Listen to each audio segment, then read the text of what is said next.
Over Europe and beyond, there existed a deadly period during the medieval ages when hunger lasted not days or months but years. When this killing hunger began in the year 1315, food became scarcer with each passing day for millions of inhabitants. Adding to this misery was the fact it took up to 7 years for many parts of the continent to resume a regular food supply. Survival on a daily basis was tough during the medieval ages, though the Great Famine made life too unbearable for many, taking millions of lives from across northern Europe. Of all the crises which fell upon this continent during the 14th century, the Great Famine of 1315 to 1317 is one of the least remembered in modern times. Nevertheless, for the inhabitants of northern Europe, this Great Famine felt like civilization itself would never be the same again. The Great Hunger begins. During 1315 AD, Benedictine monk John of Trokelowe witnessed the ravages of this deadly Great Famine gripping northern Europe. He was compelled to chronicle this horrific event so others would read about the misery which existed in England at the time. The following is just a portion of his account. Meat and eggs began to run out. Capons and fowl could hardly be found. Animals died of pests. Swine could not be fed because of the excessive price of fodder. A quarter of wheat or beans or peas sold for 20 shillings, barley for a mark, oats for 10 shillings. A quarter of salt was commonly sold for 35 shillings, which in former times was quite unheard of. The land was so oppressed with want that when the king came to St. Albans on the feast of St. Lawrence, August the 10th, it was hardly possible to find bread on sale to supply his immediate household. Bread did not have its usual nourishing power and strength because the grain was not nourished by the warmth of summer sunshine. Hence those who ate it, even in large quantities, were hungry again after a little while. There can be no doubt that the poor wasted away when even the rich were constantly hungry. The Great Famine of 1315 conquers Europe. How did this catastrophic food scarcity happen?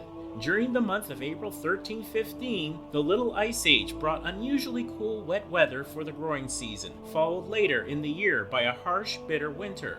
As any farmer can tell you, persistent, soggy weather during the growing season can lead to crop failures come harvest time. The weeks of constant downpour will rot grain and carry seeds away from the soil. These seeds could not properly ripen under such miserable conditions.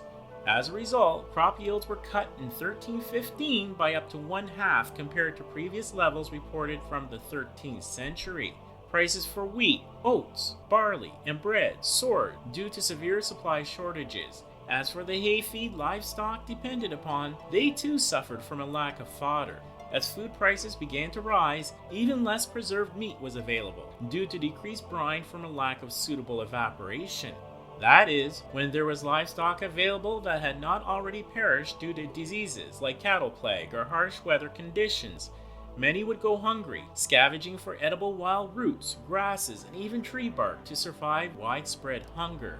Unfortunately, there was no relief from severe weather when the spring of 1316 arrived, as heavy rain and severe cold persisted. Peasants, who represented 95% of the population, did not enjoy the convenience of emergency supplies.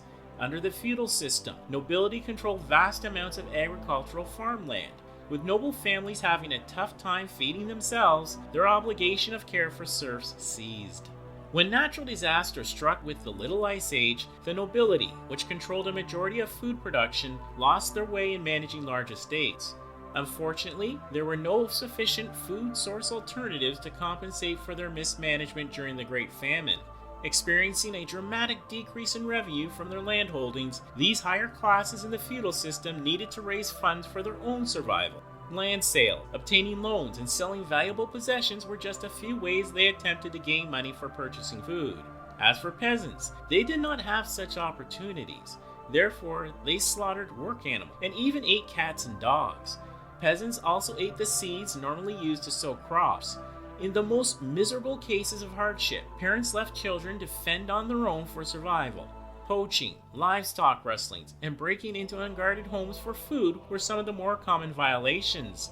Though with tens of thousands starving, theft, burglary, and even murder also became a desperate means for food survival. In some countries, cannibalism was documented to have occurred. Within the northern part of the continent, under some horrific instances, family members turned on each other to survive. These actions are unfathomable today or at any other time. Though under this great famine, the depths of starvation and despair people endured was beyond comprehension. Indeed, this was the worst recorded famine if measured by the death toll percentage of total population in European history. When the Great Famine ended, the continent was a violent place, with warfare increasing and the end of noble conduct. The Great Famine, which according to some estimates claimed up to 6 million people, displayed the lowest depths to which societies could fall in order to survive. As generations moved forward, the need to protect common people from a devastating lack of food became of greater concern for governments and communities alike. In the medieval ages, a loose network of poor relief, mainly monasteries, religious institutions, and layman organizations attempted to do this work. They employed methods like poor boxes and communal agriculture. However, this was largely ineffective for dealing with hunger issues, as the Great Famine demonstrated to everyone.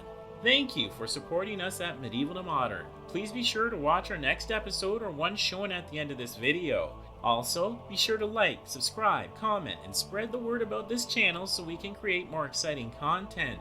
I wish you good tidings as we remember that sharing knowledge has been a noble deed throughout the ages.